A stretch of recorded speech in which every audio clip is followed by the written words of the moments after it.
This is Miami Dolphins' instant reaction for Game 2 of the 2022 NFL season. And this game was against the Baltimore Ravens in a thrilling 42-38 victory over the Baltimore Ravens. I must admit, this episode is coming late, but given all that transpired, I really needed to take some time to let this game marinate, let everything that happened sink in, and really take some time to go over everything that transpired, because in my 20 years of Miami Dolphins fandom, I don't remember a time in which I felt the way I felt, either during the game, after the game, or even the days that transpired afterwards. Let's go over, first of all, the stats, and then I want to go over all of the things that happened throughout the game. First of all, your Miami Dolphins number one quarterback, the heir apparent to Dan Marino. It took only 20 years, over 20 years, to finally have somebody that could put up similar stats or a similar performance as the great Dan Marino, and also as the great Bob Griese, the Hall of Famer Bob Griese before him. Tua Tagovailoa went 36 out of 50 for passing, gaining 469 yards passing on a 9.4 per pass average, throwing 6 touchdown passes. That ties a team record held by Dan Marino and Bob Griese, and throwing also 2 interceptions. He was sacked once, losing 8 yards, finishing with a QBR of 90 and an overall passer rating of 124.1.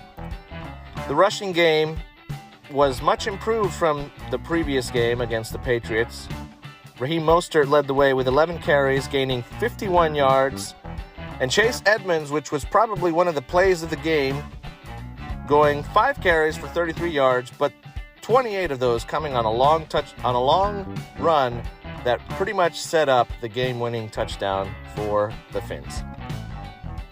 On the receiving end, and man, this is going to take a little bit, but on the receiving end, we saw a performance not seen, I don't think, ever. And as a matter of fact, according to NFL statistics, it's the first time in history in which 2 receivers on the same team go over 10 receptions and over 150 yards receiving.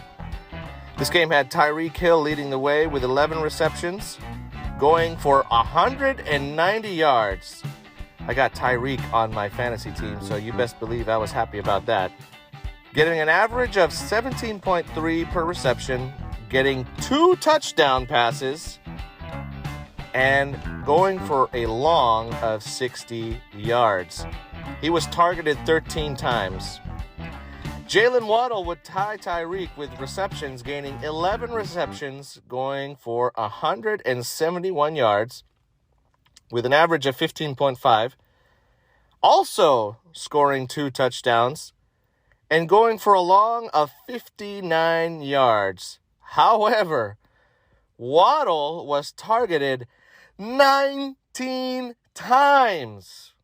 Holy moly, that's a lot of targets. Mike Gesicki would come in on a distant third, getting 4 receptions, gaining 41 yards on a 10.3 yards per catch average, scoring a touchdown, and having been targeted 4 times, he caught all the targets that he was given. Besides this, one other guy that I wanted to outline is River Craycraft, who pulled in his first career touchdown pass on what was pretty much a broken play, but nonetheless a great play at that. Getting a 2-yard touchdown pass, which essentially started the comeback in which the Dolphins really pulled off an historic performance to come back against the Baltimore Ravens. On the defensive side, we had Christian Wilkins leading the way with 8 total tackles, 6 of them going solo, 2 tackles for loss. we had no sacks on any side of the defense or any interceptions. In terms of our kicking and punting, there wasn't much kicking and punting done. Jason Sanders not being able to attempt any field goals. He did go 6 for 6 on the extra point zone, while Thomas Morstead would have only 2 punts. That's pretty good. 2 punts only, and going for a long of 44 yards, averaging 41 yards total. And that's all the important stats for the Fins. Let's check out the Ravens. The Ravens, we had Lamar Jackson going 21 out of 29, passing for 318 yards on an 11 yards per attempt average, throwing for 3 touchdowns, ending with a QBR of 86, while finishing with an overall passer rating of 142.6.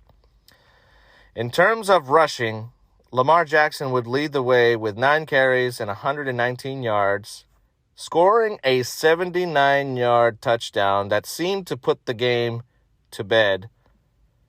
In terms of receiving, Rashad Bateman would finish with 4 receptions and 108 yards, scoring a 75-yard touchdown off of 7 targets. So he got 4 receptions, and he was targeted 7 times. Mark Andrews would be a close second, getting 9 receptions, gaining 104 yards, scoring a touchdown while being targeted 11 times. This game would have a fumble that was lost by Lamar Jackson, in which the Dolphins would essentially stop. Lamar would actually fumble, which was recovered by the Ravens, but that fumble would essentially end up in a turnover on downs, which was one of the bigger plays on defense. There weren't many, but there was a few that really kept this game to the point in which the Fins could come back and win. Defensively, the Ravens were led by Marcus Williams, getting a total of 10 tackles, 7 of them solo, 2 pass defensed. And then besides that, there also wasn't much to be said outside of Justin Houston getting the lone sack for the Ravens. However, I will say Marcus Williams would also finish with 2 interceptions on the day, in which, again, Tua throwing 2 interceptions in that first half. I think in previous regimes or in previous coaching administrations, we would have seen Tua get benched at halftime. But that's besides the point. The final stats here we've got Justin Tucker getting a 51-yard field goal that seemed to finally put the Ravens in the position to win the game. However, there was still just over 2 minutes left on the clock in which Tua would go down and ice the game to Jalen Waddle. All right, so let's talk about how I was actually feeling throughout the game and in the days after. Now, I was at a wedding for my good friend Larry and his now wife, and I really was in a position in which once I saw the score was 35-14, which is essentially when Lamar Jackson would score the 79-yard rushing touchdown, I was pretty much, all right, I'm done. I'm going to go ahead and finish getting ready and get ready for this wedding. And unfortunately, or not unfortunately, but frankly, I had actually texted a few of my friends as well. I was like, man, this game's over. But even then, at that point, I did not feel that the game was lost because of bad quarterback play. I think, Tua for sure threw a couple balls that were probably not the best, but again, I think if you look at how those passes were made, there's a chance that just as Tyreek Hill had a crazy performance, he probably could have come back and either pass defensed it or simply done a little bit better to avoid the DB from picking it off.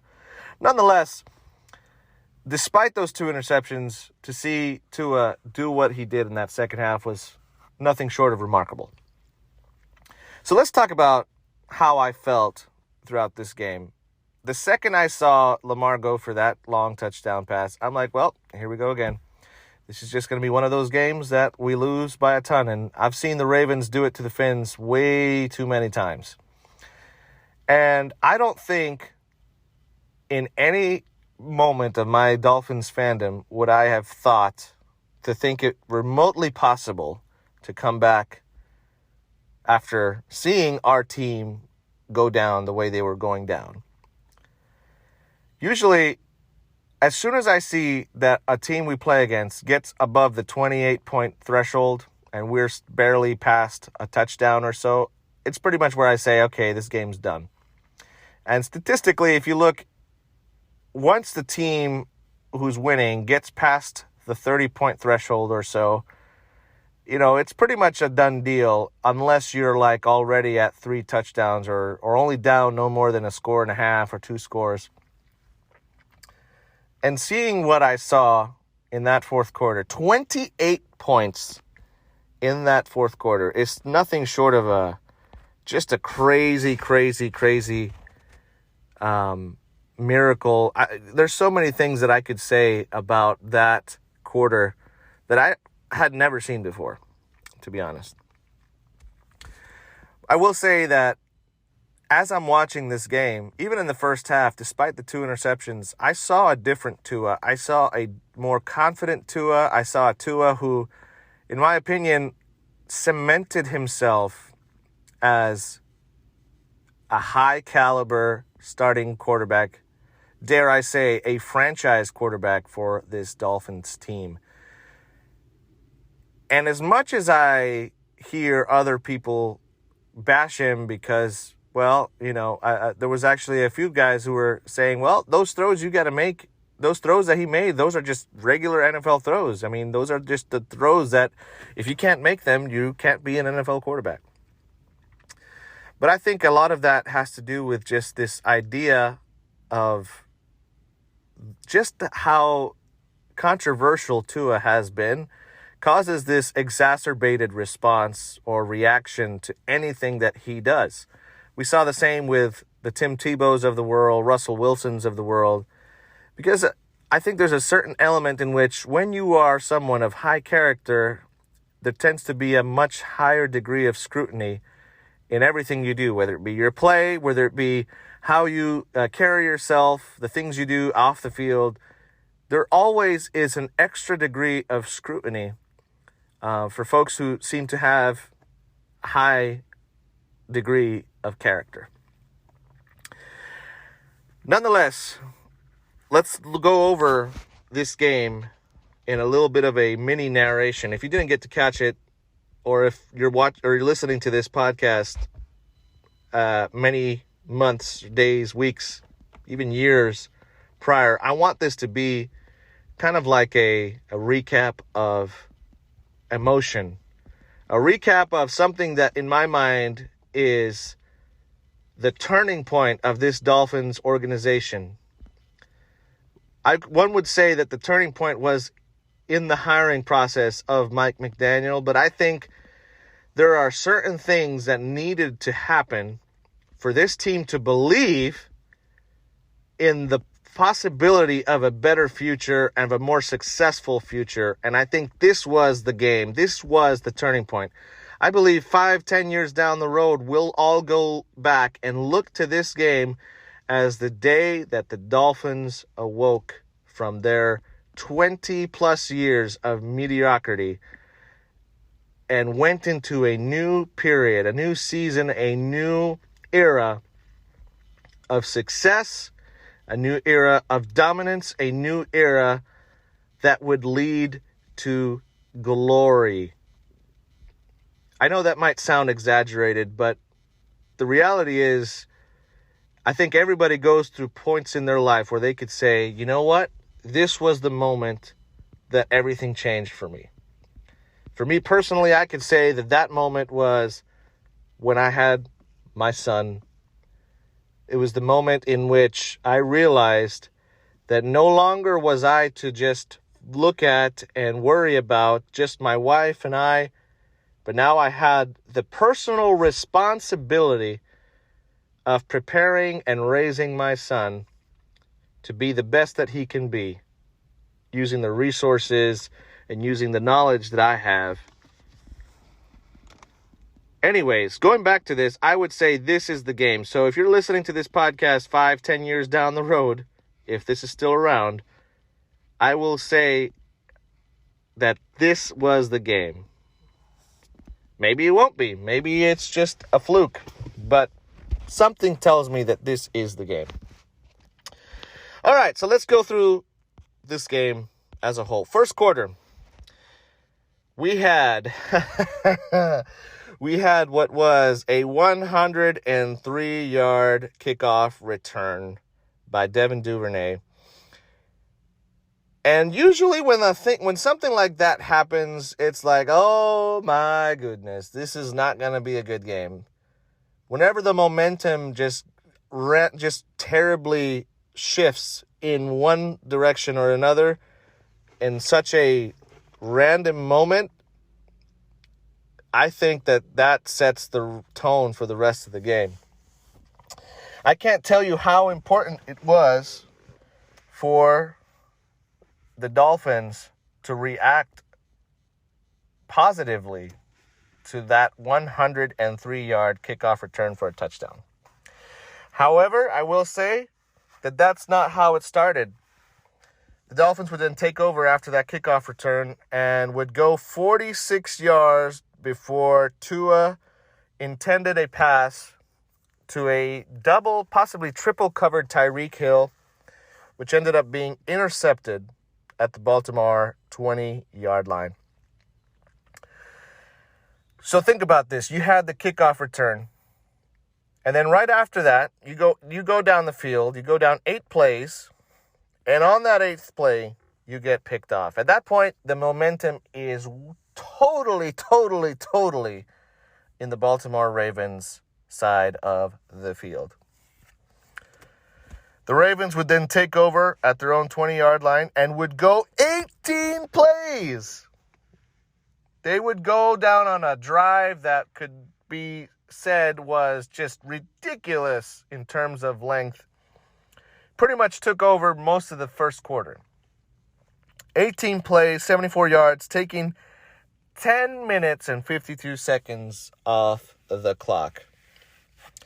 The drive would start with Kenyon Drake looking like he was about to have a Miami Dolphins revenge game, but would finish up at the Dolphins' 1-yard line, in which somehow, by some incredible act of God, as Lamar Jackson, which previously had thought to be in the end zone, but was turned out that he was stopped just short, Lamar Jackson would try one more time a quarterback sneak, and upon receiving the snap would fumble, which was recovered by one of his own teammates, but he would fumble the ball at the 1-yard line, and the Dolphins would take over. So think about this for a second. You're down 7-0 off a kick return. You go down on your next offensive series. You go down 46 yards, and then you throw an interception, and now you're at your own 1-yard line trying to defend from going down 14-0 in the first quarter. This would have happened with about 33 seconds left in the first quarter. And think about that. Think about going down 14-0. You've already thrown a pick. You've already given up a touchdown on special teams. And you're going into the second quarter going down 14-0. Well, that's what happened. We got the Dolphins stopping them at their 1-yard line, and then would go down the field 94 yards, 6 plays. It would only take them 6 plays to go 94 yards, taking 3 minutes and 49 seconds. And we had Tua Tagovailoa sending a pass 6 yards to Jalen Waddle to tie the game up. So this could be a huge momentum shifter. We went from a possibility of going down 14-0 to stopping the Ravens at your own 1-yard line and then going down 94 yards and scoring a touchdown. However, it would not yet happen because now the Ravens are going to bring the momentum back to their side. Literally, on the next offensive series, as soon as the Dolphins had tied the game, Lamar Jackson would go back to pass and would find Rashad Bateman, and he would go for 75 yards for a touchdown. Part of this game we could talk about the very poor play of Xavian Howard, but something tells me Xavian was not 100% himself. There was a few times, too, where Xavian refused to be in the bump and run and man-on-man. Like he was giving a good 12 to 13 yards of a buffer from whoever he was covering. A part of it could have been that he was respecting the speed of his guy, in this case, Rashad Bateman. But a part of it, too, like he simply did not look his normal self. As it stands right now, currently, Xavian Howard actually shows up on the injury report prior to the game coming up against the Bills. So we'll see if that, in fact, is what happened. But anyway, Rashad Bateman would go down for a 75-yard touchdown. On the Dolphins' next drive, they would have 7 plays total. They would have a couple of penalties. Tua would get sacked. And then they would have to punt the ball away. On the ensuing drive by the Ravens, Lamar Jackson would take his team 6 plays for 66 yards, getting a touchdown as he passed a short 1-yard touchdown to Mark Andrews. So now the Dolphins are down 21-7. The following drive from the Dolphins, and this is where I thought, oh man, this is not looking good at all. The Dolphins would then go 8 plays for 21 yards, only for Tua to get intercepted as he was trying a pass deep to Jalen Waddle. He overthrowed, which initially was ruled as an incomplete pass. But as he slightly overthrew Jalen Waddle, the call was reversed, and it was determined that Williams, in fact, had intercepted the ball at the Baltimore's 20-yard line. It's interesting that both interceptions would end up with the ball in the Ravens' territory on the 20-yard line. Random thought and random stat about that, but either way, interesting nonetheless. So here the Dolphins are trying to get a touchdown so that the next half would come in. They would get the ball and with the opportunity to tie the game. Now they just threw an interception, and Lamar Jackson would go 6 plays, 80 yards, 51 seconds, and would find Robinson for the 12-yard touchdown pass. So the play that would occur after that, the Dolphins would simply run a short run to the left and would finish the half there, being down 28-7. The following quarter, the Dolphins would start with the ball in their possession, and they would go 12 plays, 75 yards, taking a total of 7 minutes and 8 seconds, which would culminate in a touchdown pass to Mike Gesicki in what can be described as Mike Gesicki levitating for what felt like an eternity into the air, catching it with about, if you look at your hand, it was essentially the final knuckle, the last 2 knuckles of his index, ring, and middle fingers, and like the tip of his thumb, and somehow was able to haul it in and come down with both feet in bounds. This would bring the game 28-14. The ensuing drive for the Ravens only went 3 plays and 9 yards, and they would have to punt. This is where the momentum starts to shift a little bit in the Dolphins' favor, but they could not take advantage. Then following drive, the Dolphins would go 6 plays for 20 yards, but that drive would end up in a punt, which would end on Baltimore's 13-yard line.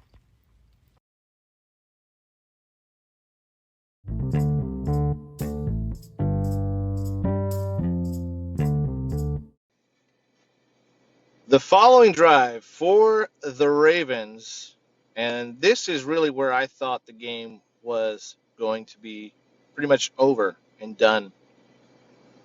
The Dolphins, after having scored the touchdown, would see Lamar Jackson take 3 plays to go 87 yards, taking a total of a minute and 35. But 79 of those yards were on a touchdown run by Lamar Jackson. The Dolphins were in a cover zero look, and the issue with that is they had all of the blitzers decide that they were going to blitz. So we had all of the front seven that they all were blitzing. In previous looks of this cover zero, we've had where they all look like they're going to blitz, and then you're going to drop 2 linebackers to be in a zone to protect of any short down the middle pass. However, in this particular iteration of it, all 7 would, in fact, blitz, and Lamar would be able to get around that, and as soon as he did, he had nothing but green grass and open field, and he would go 79 yards, being chased by a Xavian Howard who was just not looking himself. Xavian Howard, besides the 75-yard touchdown pass to Rashad Bateman, and also this touchdown run by Lamar Jackson, seemed to be chasing waterfalls in what seemed to be a futile effort to do so. Lamar would then, as we said, go 79 yards, scoring that touchdown. And truth be told, I honestly thought the game was over at that point. I even texted a few of my friends. I said, listen, this game is over. But Tua did not lose us this game. Tua was looking good. I mean, in terms of play call, in terms of decision making, outside of the 2 picks, I mean, he really looked like a gunslinger out there. On the ensuing drive for the Miami Dolphins, and this is what would start the comeback for the ages. The Dolphins would go 7 plays, going 75 yards, taking a total of 3 minutes and 14 seconds in what would culminate as a 2-yard touchdown pass to River Craycraft. Right before the touchdown pass, it was a 2nd and 2 play from the Baltimore 2-yard line. 2nd and goal, pardon me. Tua would fake the ball to Tyreek Hill, who was in the backfield, attempting or faking to go right. Tua would then drop back and look for Craycraft, who was running from right side of the field to left. Tua would slightly roll to his left, throw the ball, and it would end up incomplete in what at that time seemed to be a golden opportunity to do something. At that point, it was even a slightly dangerous pass, too, that could have been intercepted. But Tua didn't let that get to his head. On the ensuing play, at this time, Mostert now was in the backfield. Very similar play. He would then go slightly look at a fake to his right. Craycraft, who is on the opposite side of the field, on the right side of the field, will do a zig out and then cut inside for a crossing pattern that usually will culminate around the middle of the field. But he kept running. Here's where you could see the coaching of Wes Welker. And oddly enough, or ironically, River Craycraft looks a lot like what a Wes Welker-like player. Tua would drop back. He would spin left, avoiding Justin Houston's blitzing. He would roll left, and he'd find River Craycraft for the 2-yard touchdown pass, which would start this incredible comeback. On the ensuing drive of the Ravens, they would go only 3 yards off of 3 plays and would have to punt the ball from their own 28, and the ball would end up at the Dolphins' 36-yard line.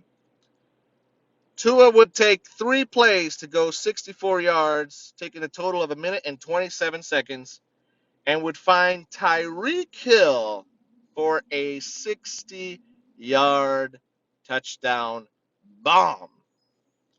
This touchdown pass was nothing short of a huge defensive gaffe by the Ravens secondary in what can't be said was nothing more than a complete busted coverage.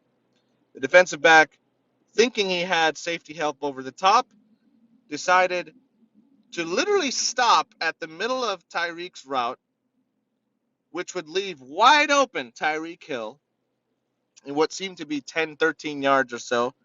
And Tyreek would catch it in stride and would run it in to tie the game. At this point, I'm just losing my mind.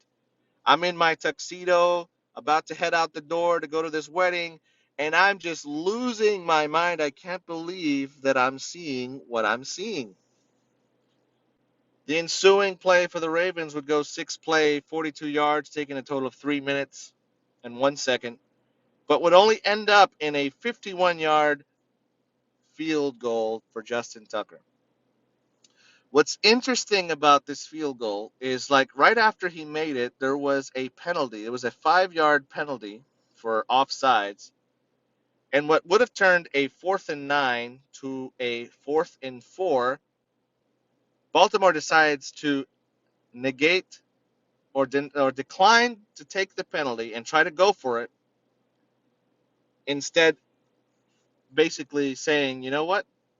I'm good with the field goal. We're good with the field goal. We're going to trust our defense. A defense that hadn't been able to stop Miami in the entire second half, but somehow thought, John Harbaugh thinking that his defense can come through. And I don't blame him for thinking that. The defense for the Ravens has been stellar over the last 5-10 years or so. But if you've got an MVP caliber quarterback like Lamar Jackson, I truly think if it was Mike McDaniel, he goes for it on that 4th and 4. I don't think he's going for a field goal there. Game is tied. You're short on time. You're trying to run out the clock more. So even if you don't score a touchdown at the end of that, at least you're draining out more clock and taking away an opportunity for Tua to go down the field and win the game.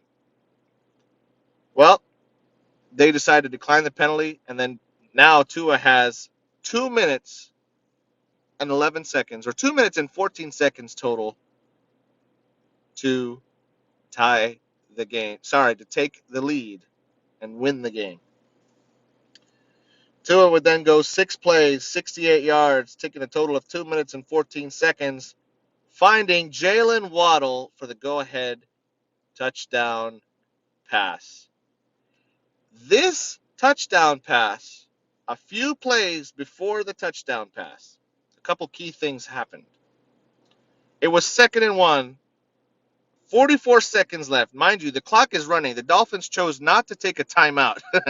Everyone on the TV and everybody is thinking, call a timeout, call a timeout, call a timeout. But I truly believe that both Mike McDaniel and Tua, because of how synchronized they are at this point, chose not to take a timeout and chose to drain out some more clock in an effort to win the game and not leave any time on the clock. 2nd and 1 on the Baltimore 35-yard line. They call a draw play to Chase Edmonds, who had not been used hardly at all in the game. And he would take a draw to the right side for 28 yards on what I gotta say, man, was incredible blocking from our offensive line. I haven't seen running holes, running lanes like that, really, since probably the 2016 season in which Ajayi had that crazy monster of a season he had. I remember I was actually at the Bills game in which Ajayi would run for over 200 yards. I think that was the first of his 2 straight games with 200 yards, if my memory serves me correct. And I had not seen running like that since that time, or at least a running lane. Chase Edmonds would go for 28 yards.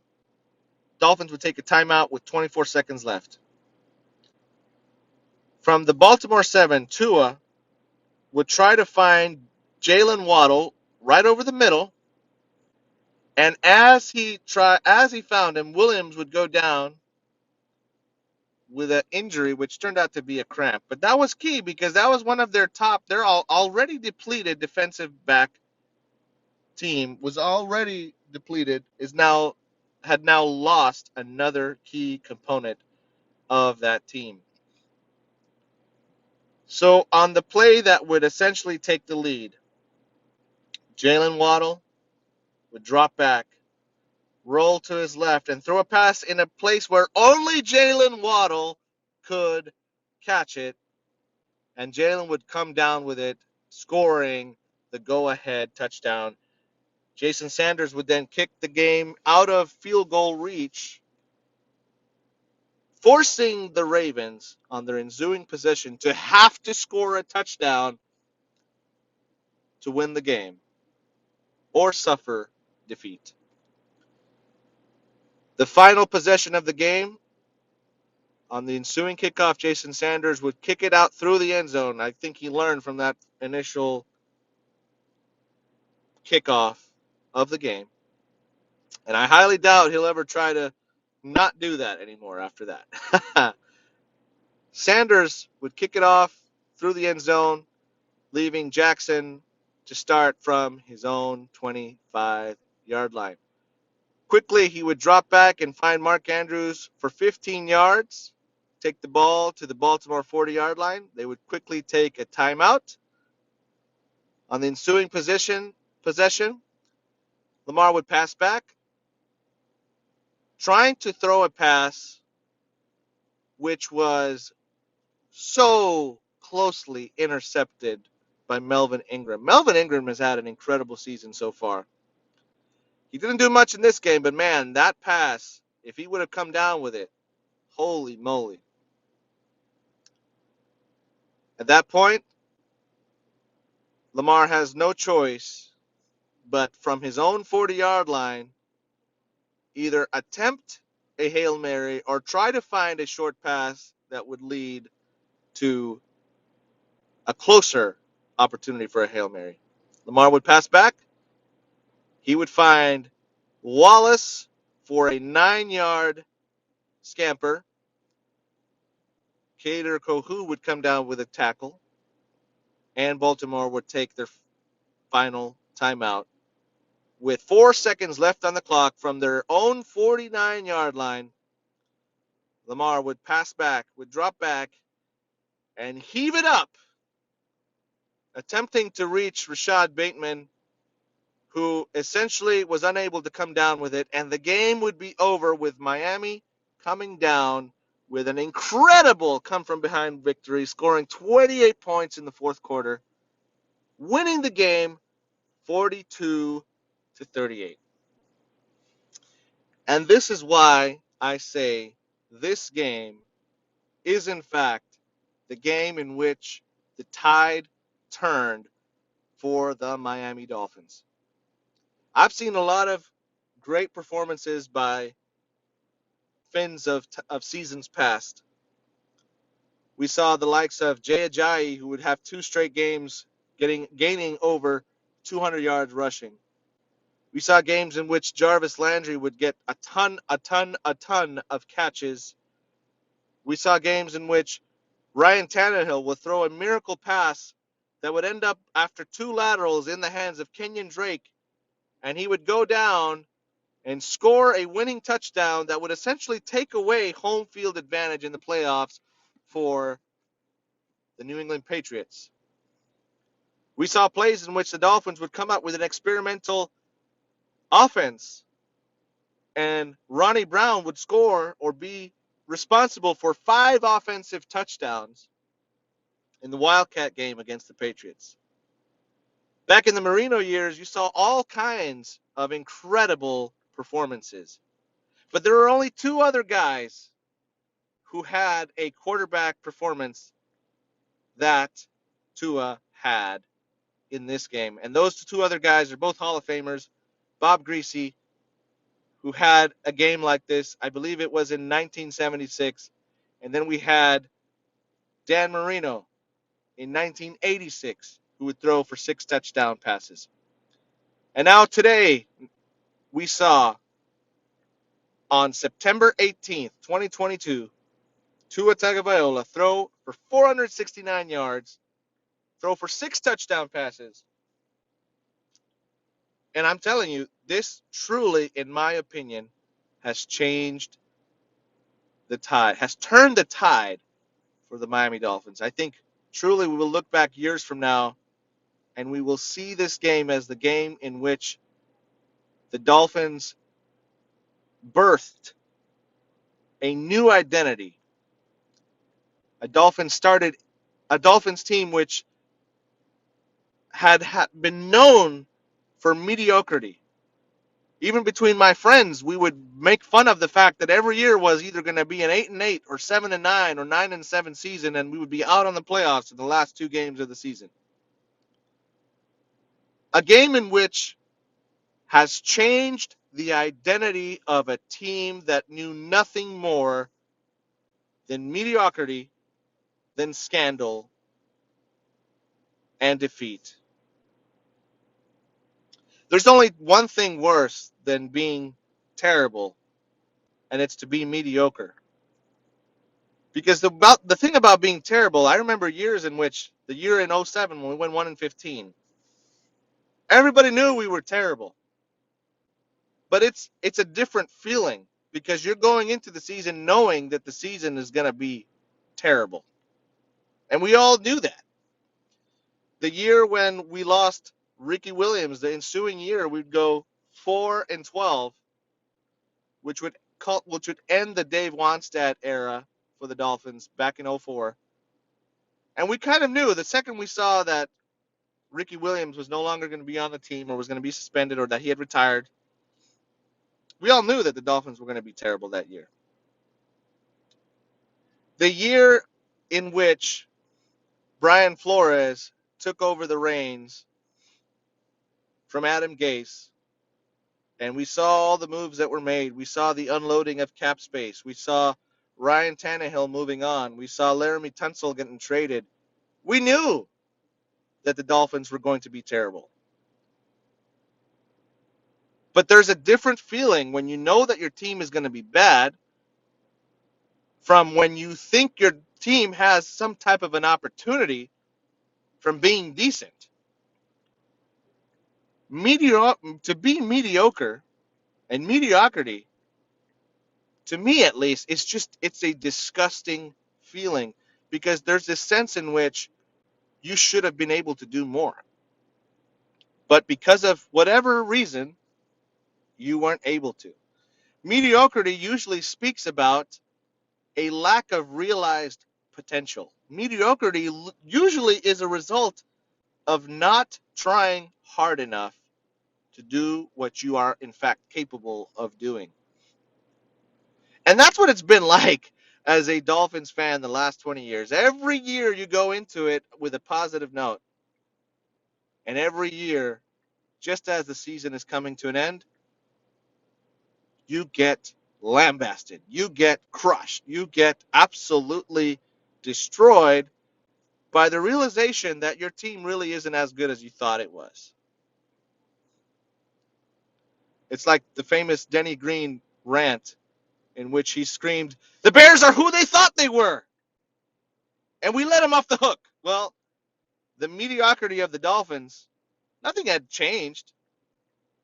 I mean, there were years that we thought that the Dolphins had a decent team and that should have been able to do something. But I think deep down inside, we all knew that the Dolphins were, in fact, mediocre. But we would let them off the hook every single year.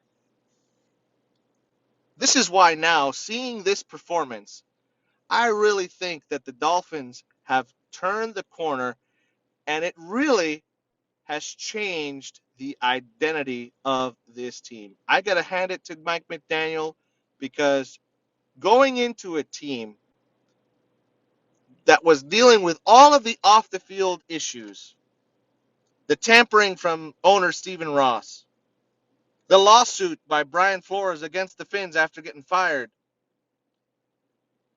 claiming racial discrimination, the Deshaun Watson rumors, The fact that Flores did not want Tua even from the point of drafting Tua.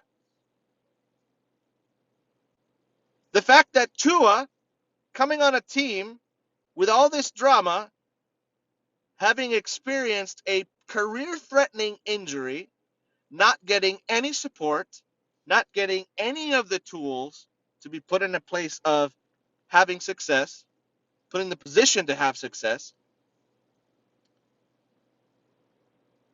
to then come out with this kind of a performance. Like, I don't know if you're listening to me, I don't know if you understand what this means. I deal with a lot of myself. I'm a worship pastor. I'm a worship leader. I'm a music director. I'm a music producer, and I've taught kids music as well. I've had experiences of teaching music, and even in the elements of band and everything. Like, it does something to a person's identity when they have this idea that they are not good enough, to then encourage them, put them in a position to succeed. When they succeed and they feel like they're being encouraged and put in a place in which they can grow, and where there isn't this pressure that if I make a mistake that I'm going to be kicked out and someone else is going to take my place. I got to say, man, from my personal experience, I've seen people grow in ways that nobody thought was possible. And what Mike McDaniel is doing with this Dolphins team, not just with Tua, but we see it with Austin Jackson. Austin Jackson had a great game in game 1 against the Patriots. I'm really curious to see what's going to end up with Noah Igbenogany. I think that this type of environment that Noah is in should be conducive to developing that unrealized potential that Noah, in fact, has. The fact that Mike McDaniel wasn't afraid of putting people who are experienced pros and were greats at positions that they are currently coaching. In this case, Wes Welker, Sam Madison. Both of those guys were, I would say, one of the greatest to play in those positions. Wes Welker, wide receiver, Sam Madison, cornerback. But Sam Madison also, you add the element to the fact that Sam Madison is an all-time Miami Dolphins great. I truly believe that along with him, Patrick Surtain, and eventually I think Xavian Howard would be in that group of all-time great Miami Dolphins cornerbacks. But to have those type of guys coaching your players, to have Sam Madison coaching defensive backs, Wes Welker coaching wide receivers, the fact that Mike McDaniel was able and willing to put those guys in those positions, coaching those players, tells me that he's also not afraid to have people that would be willing to talk back or speak up when they don't agree with a specific element. And there is something about that. Like, when it comes to leadership, if you're not willing to put people around you who, in fact, are willing and able to speak and feel like they have the ability to speak into you as the leader and tell you when you may be wrong, you are not a leader. You're simply creating an environment where everything you say is the law. You're not a leader. What you are is a dictator. And I think what we saw in Brian Flores, and in a certain sense, you could say the same about some of the other coaches we've had, but especially Brian Flores. Initially, we saw a guy that really picked up the discipline side, the fundamentals.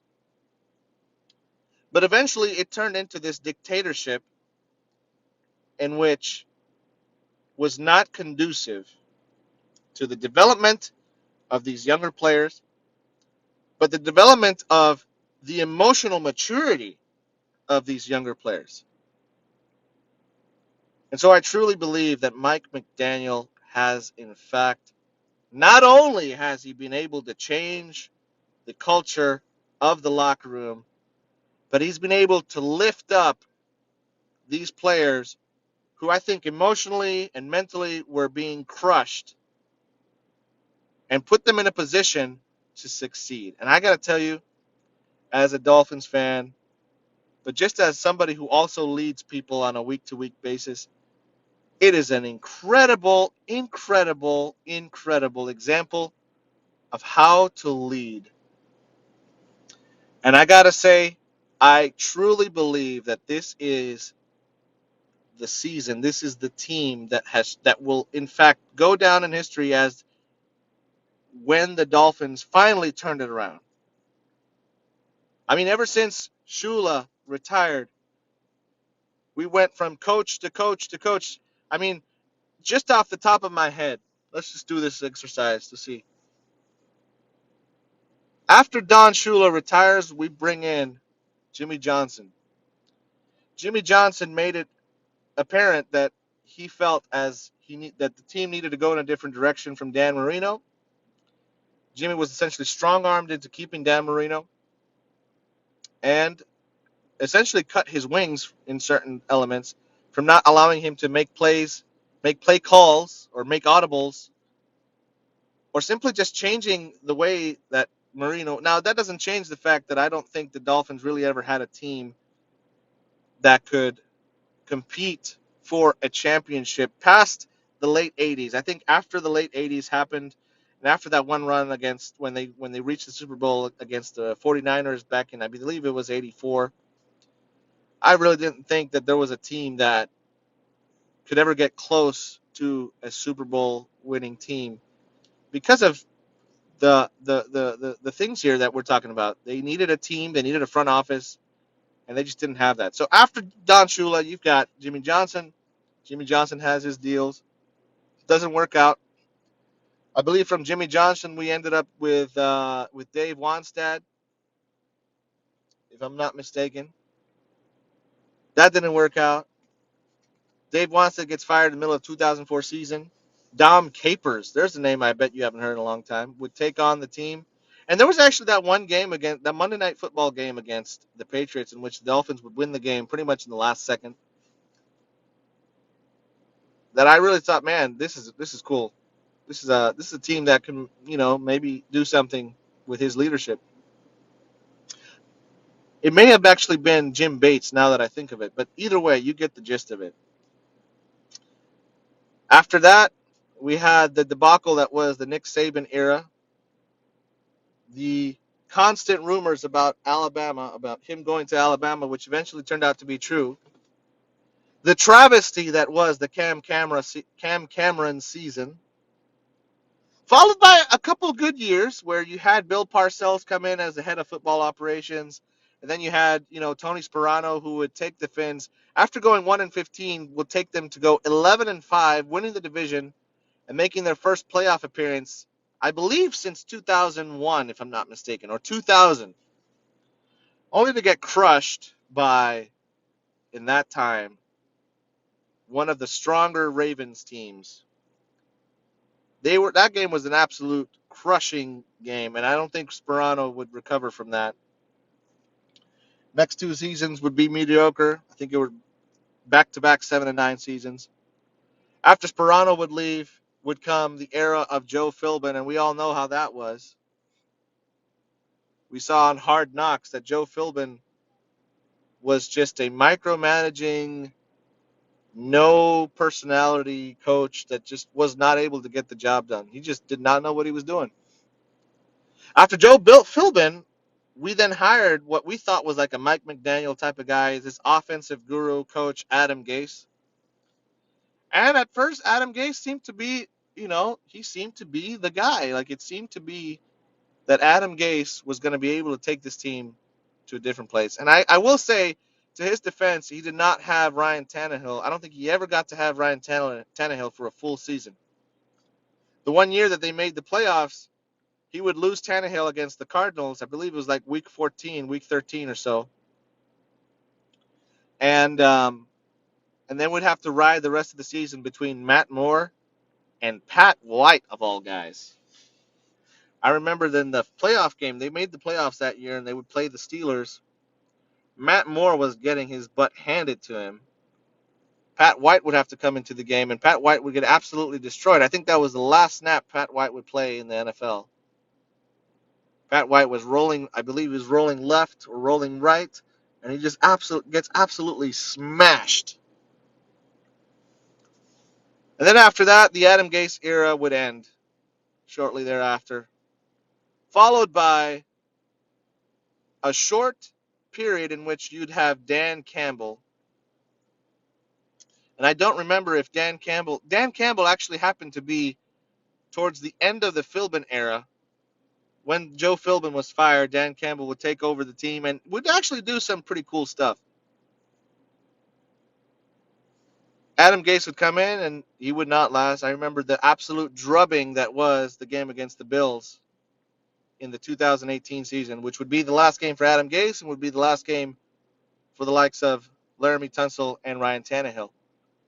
Brian Flores came in, and we honestly thought that, okay, we've got a Bill Belichick standout.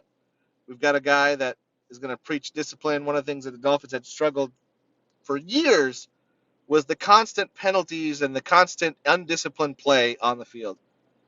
And with a bunch of schmucks, because that's what they were, a bunch of guys that really were cast-offs and guys that would not make most practice squads, somehow end up with a 5-11 season. And I will say, like a lot of people would say that the Dolphins didn't do enough to tank that year in order to maximize their draft potential to draft, which ended up being number 1, Joe Burrow. And then would make the very and extremely controversial decision of choosing Tua Tagovailoa over Justin Herbert. But I got to say, that pick is looking really good right now. And I have not seen Justin Herbert have games like Tua has had. As a matter of fact, in the lone game that Herbert has played against Tua, well, Tua beat him. They're playing against each other later this year, and that's going to be an incredible game to be able to see, okay, what is what and who is who. Overall, as I said, I really truly believe that this is a new era for the Miami Dolphins. The Dolphins are going into this week's, against the Buffalo Bills in what is going to be a crucial divisional matchup. This is almost worth a game and a half, given each team's position in the division. I don't remember a year in which, third game of the season, this divisional matchup would be so crucial. Both teams 2-0 going into the game with a lot of injuries. It turns out Xavian Howard is nursing a groin injury. Teron Armstead also has a bit of a toe injury. Austin Jackson is going to be out for a few weeks. Byron Jones is still not back. And we've got a bunch of other random little injuries here and there. But also the Bills have a bunch of injuries as well. Ed Oliver is going to be out. We know that Tre'Davious White is also going to be out. It looks like Micah Hyde is going to be out. Another one of their defensive backs, Dane Jackson, is going to be out. So it pretty much leaves only Tremaine Edmonds as the main and Matt Milano as your main threats on defense. So it's going to be interesting. I truly believe that even with the Dolphins and their injuries and the Bills and their injuries, we could be in for another shootout. And boy, I tell you, if that'll be the case, it's going to be a heck of a season. It's already a heck of a season, but to see what's culminating right now, to me, truly is going to set up for an incredibly memorable season. I think years down the road, we will all look back not just at the Ravens game from this past week, but at this season as the year the Dolphins finally found their groove, finally found the grit necessary to be a team that is both worth watching, but also a team that has what it takes to win it all. This is John Acosta, and this has been a Miami Dolphins instant reaction from the 2022 NFL season, and this is the Groove and Grit Show.